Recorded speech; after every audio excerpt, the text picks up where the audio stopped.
احمد محبت میں ہار چکا تھا۔ وہ ہر رات صرف ایک دعا مانگتا تھا، کاش وہ میری ہو جائے۔ پھر ایک رات اسے ایک ایسا وظیفہ ملا جس کے بارے میں کہا جاتا تھا کہ ناممکن محبت بھی ممکن ہو جاتی ہے۔ احمد خوش ہو گیا، مگر اسے کیا معلوم تھا کہ اس وظیفے کے پیچھے ایک ایسا سیاہ راز چھپا ہے جو اس کی زندگی تباہ کر دے گا۔ اور پھر ایک رات احمد کے کمرے میں کچھ ایسا ہوا جس نے اس کے جسم سے روح تک ہلا کر رکھ دی۔ آخر ایسا کیا ہوا تھا، یہ جاننے کے لیے کہانی آخر تک ضرور دیکھیں۔ احمد ایک لڑکی سے بہت محبت کرتا تھا۔ وہ اس کے بغیر اپنی زندگی کا تصور بھی نہیں کر سکتا تھا، مگر وہ لڑکی احمد سے محبت نہیں کرتی تھی۔ احمد نے بہت کوشش کی، بہت انتظار کیا، مگر ہر بار اسے صرف مایوسی ملی۔ وقت گزرتا گیا اور محبت آہستہ آہستہ جنون میں بدلتی گئی۔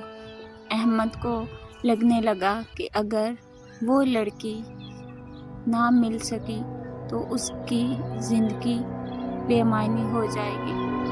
پھر ایک دن اس کی ملاقات ایک ایسے شخص سے ہوئی جس نے اس کی زندگی ہمیشہ کے لیے بدل دی۔ لڑکی کے گھر والوں نے اس کی شادی کہیں اور طے کر دی۔ احمد ٹوٹ گیا۔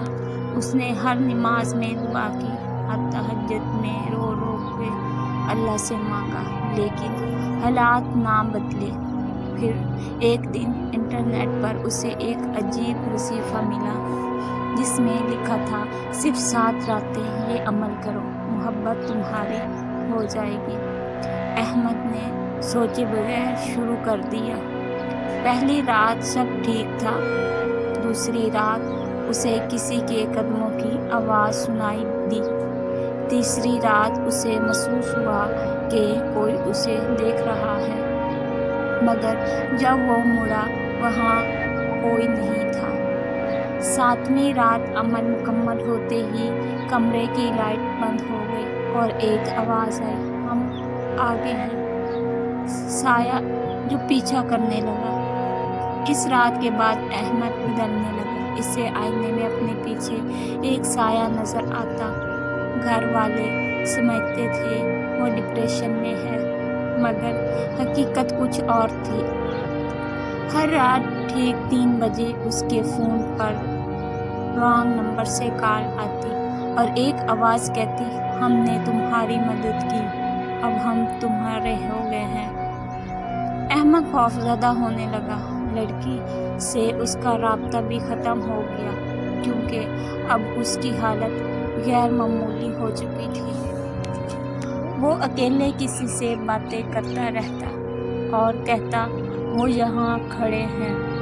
ایک رات اس کی ماں نے دیکھا کہ احمد کمرے میں اکیلا تھا، مگر دیوار پر 2 سائے تھے، ایک احمد کا اور دوسرا کسی اور کا۔ خوفناک انجام۔ احمد کی حالت روز بروز خراب ہوتی گئی۔ محبت تو اسے نہ مل سکی، مگر سکون بھی چھن گیا۔ ایک رات وہ اچانک گھر سے غائب ہو گیا۔ پورا خاندان اسے ڈھونڈتا رہا۔ 3 دن بعد وہ ایک ویران جگہ پر ملا۔ وہ زندہ تو تھا، لیکن جیسے پہچان کھو چکا ہو۔ وہ بار بار صرف ایک جملہ دہراتا تھا، مجھے واپس جانے دو، وہ میرا انتظار کر رہے ہیں۔ دعاؤں میں یاد رکھیں۔ اللہ حافظ۔